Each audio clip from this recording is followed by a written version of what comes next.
দর্শক, বাংলাদেশে একের পর এক সংখ্যালঘু নির্যাতনের ঘটনা ঘটছে। নির্বাচন যত এগিয়ে আসছে তত এই ব্যাপারটা নতুন নতুন আশঙ্কা তৈরি করছে। আজকেও নরসিংদীতে একটা ঘটনা ঘটেছে। সংখ্যালঘু সম্প্রদায়ের এক যুবককে হত্যা করার ঘটনা আমরা গণমাধ্যমে দেখেছি।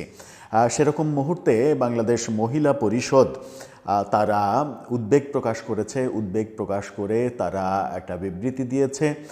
নির্বাচন ঘনিয়ে আসার প্রাক্কালে এই ঘটনাগুলো নির্বাচনকে ক্ষতিগ্রস্ত করতে পারে, নির্বাচনকে বিতর্কিত করতে পারে এবং বাংলাদেশের ভাবমূর্তি একেবারে তলানিতে নিয়ে যাচ্ছে।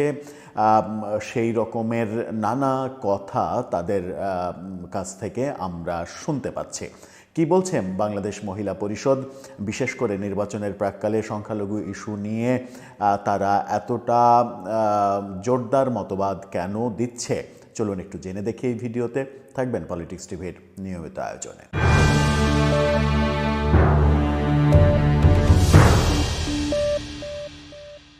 দর্শক, বলছিলাম নির্বাচনের প্রাক্কালে বাংলাদেশে সংখ্যালঘু নির্যাতন একের পর এক যে ঘটনাগুলো ঘটছে, সেই ঘটনাগুলো শুধুমাত্র বাংলাদেশের অভ্যন্তরে থাকছে না, সেটা আন্তর্জাতিক পরিমণ্ডলে খবর হচ্ছে এবং সেই খবরে বাংলাদেশকে বিব্রতকর পরিস্থিতিতে পড়তে হচ্ছে। এরকম মুহূর্তেই বাংলাদেশ মহিলা পরিষদ উদ্বেগ জানিয়েছে, বিবৃতি দিয়েছে। প্রথম আলোর শিরোনামটা দেখে নিন। তারা বলছে, বাংলাদেশ মহিলা পরিষদের বিবৃতি, নির্বাচন যতই ঘনিয়ে আসছে সংখ্যালঘুদের ওপরে সহিংসতা ততই বাড়ছে। সেখানে বলা হয়েছে, ত্রয়োদশ জাতীয় সংসদ নির্বাচনের তারিখ যতই ঘনিয়ে আসছে নারী ও ধর্মীয় সংখ্যালঘু সম্প্রদায়ের মানুষকে হত্যা ও তাদেরকে হুমকি দেওয়া, হেনস্থা করা ও নির্যাতনের ঘটনা বৃদ্ধি পাচ্ছে বলে উল্লেখ করে গভীর উদ্বেগ প্রকাশ করেছে বাংলাদেশ মহিলা পরিষদ।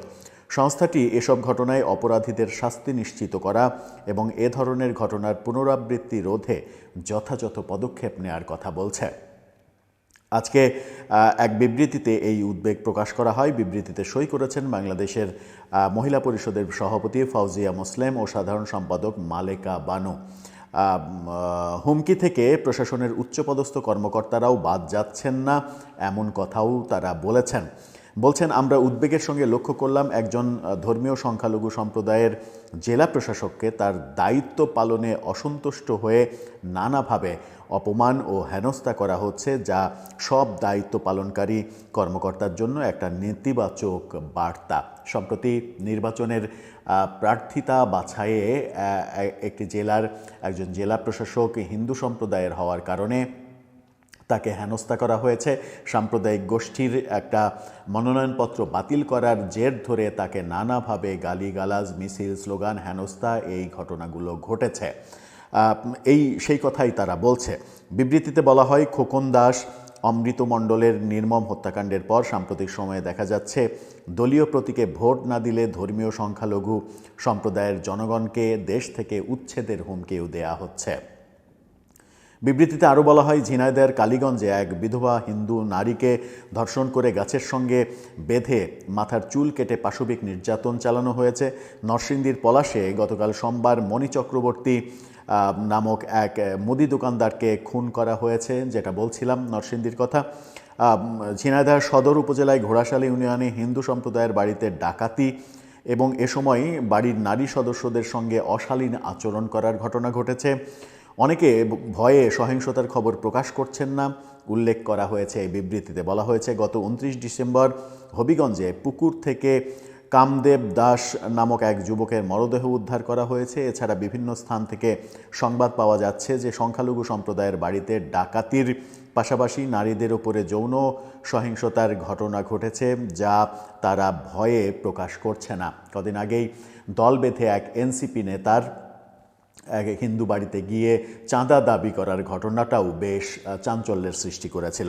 বাংলাদেশ মহিলা পরিষদ বলছে, নির্বাচনের প্রাক্কালে এসব ধারাবাহিক ঘটনায় নারী ও দেশের ধর্মীয় সংখ্যালঘুদের মাঝে এক ধরনের ভীতি তৈরি হয়েছে। এসব ঘটনার সুষ্ঠু নির্বাচনী পরিবেশকে বাধাগ্রস্ত করছে বলেও তারা মনে করছেন।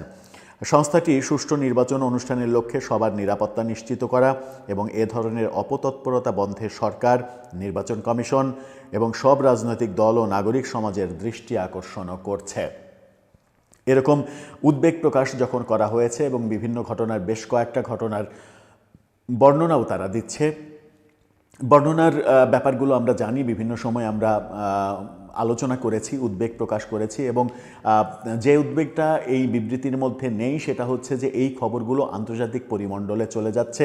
বিশেষ করে ভারতীয় গণমাধ্যমগুলোকে আমরা দেখছি এই ঘটনা একের পর এক। নরসিংদীতে গতকালকে যে ঘটনা ঘটেছে, আজকে ভারতীয় সমস্ত গণমাধ্যমে সেই খবরটা আবার নতুন করে চাঞ্চল্যের সৃষ্টি করেছে। গতকালকেও আমরা দেখেছি, গত কয়েকদিন ধরে ভারতীয় গণমাধ্যমগুলো ধারাবাহিকভাবে প্রায় প্রতিদিন ঘটে যাওয়া একের পর এক ঘটনাকে তারা সংখ্যালঘু নির্যাতন এবং বাংলাদেশে সংখ্যালঘুদের বসবাসের উপযোগী পরিবেশ নেই এই ধরনের দাবি করতেও কিন্তু তারা পিছপা হচ্ছে না।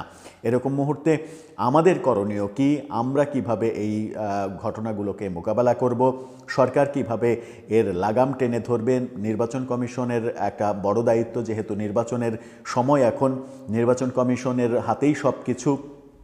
পুলিশ প্রশাসন নির্বাচন কমিশনের আন্ডারে থাকার কথা।